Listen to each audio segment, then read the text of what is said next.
Hello. Hello. Arpita, तुमने मुझे यहाँ क्यों बुलाया? कोई ज़रूरी काम था क्या? या वो एक्चुअली मुझे आपसे कुछ पर्सनल बात करनी थी। पर्सनल बात? मैं कुछ समझा नहीं। अब वो छोड़ो, आप मुझे सिर्फ इतना बताओ, आपको मैं कैसी लगती हूँ? अच्छी लगती हो। इवन मुझे भी बहुत अच्छा लगता है कि मेरी होने वाली साली बहुत खूबसूरत है और थोड़ी नॉटी भी है। मुझे भी आप बहुत अच्छे लगते हो।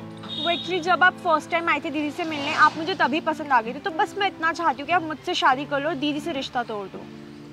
अर्पिता, ये तुम क्या बात कर रही हो? मैं उसे धोखा कैसे दे सकता हूँ? और फिर वो तुम्हारी बड़ी बहन है। तुम्हें क्या लगता है, अगर तुम मुझे ऐसे बोलोगी कि तुम मुझे पसंद करती हो और मैं तुम्हारी बहन को धोखा दे दूंगा, तो तुम्हें बिल्कुल सही लगता है?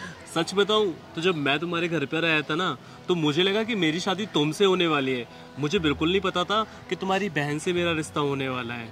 और फिर मैंने सोचा कि यार अब मैं क्या करूं, घर वालों का प्रेशर भी था ऊपर से, तो मैंने फिर उस रिश्ते के लिए हाँ कर दी।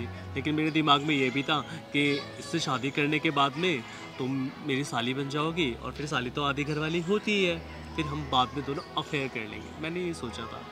हाँ, वैसे अफेयर वाला आइडिया अच्छा है। मैं तो फालतू की इतनी टेंशन ले रही थी घर वालों की। मैं जितना सोचती थी, आप तो उससे भी ज़्यादा चालाक निकले। और फिर एक ना एक दिन तो तुम्हारे और मेरे अफेयर के बारे में तुम्हारी दीदी को पता चल ही जाना है। उसके बाद मैं उसको डाइवोर्स दे दूंगा और फिर हम शादी कर लेंगे। मैं ये कह रही थी, ये ना पब्लिक प्लेस है, तो क्या हम किसी प्राइवेट प्लेस में चले? मेरे पास एक जगह है, मैं वहाँ बात कर लेती हूँ। हाँ ठीक है।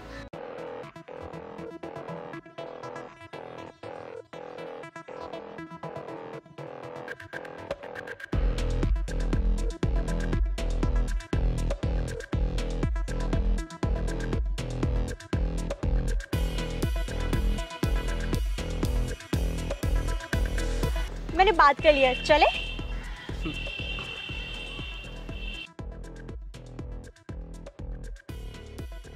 यश। आकांक्षा, तुम यहाँ? आकांक्षा, तुम यहाँ क्या कर रही हो? तुम बताओ, तुम यहाँ क्या कर रहे हो, वो भी अर्पिता के साथ? अरे दीदी, ये क्या बताएंगे आपको, मैं बताती हूँ। मैंने बोला था ना आपको, आप लॉयल्टी टेस्ट कर लो। देखा, ये मुझसे शादी करने को भी तैयार थे, आपसे डाइवोर्स लेने के भी तैयार थे, और अफेयर करने को भी रेडी हो गए थे। ये क्या बात कर रही है? तो तुम ही मेरे से बोल रही थी ना कि तुम मुझसे शादी करना चाहती हो। यही तो मैं आपका टेस्ट कर रही थी, आपने भी तो हाँ बोला। आकांक्षा, इसकी बातों पे यकीन मत करो, मैं तुम्हें सब समझा दूंगा। प्लीज मुझे एक चांस दो। मुझे कुछ समझाने की जरूरत नहीं है तुम्हें। ये हम दोनों का ही प्लान था तुम्हारे ऊपर लॉयल्टी टेस्ट करने का, और तुम जिसमें फेल हो चुके हो। और तुम क्या मुझसे रिश्ता तोड़ोगे? मैं खुद तुमसे शादी नहीं करना चाहती। आकांक्षा, मेरी बात तो सुनो। कुछ नहीं सुनना मुझे।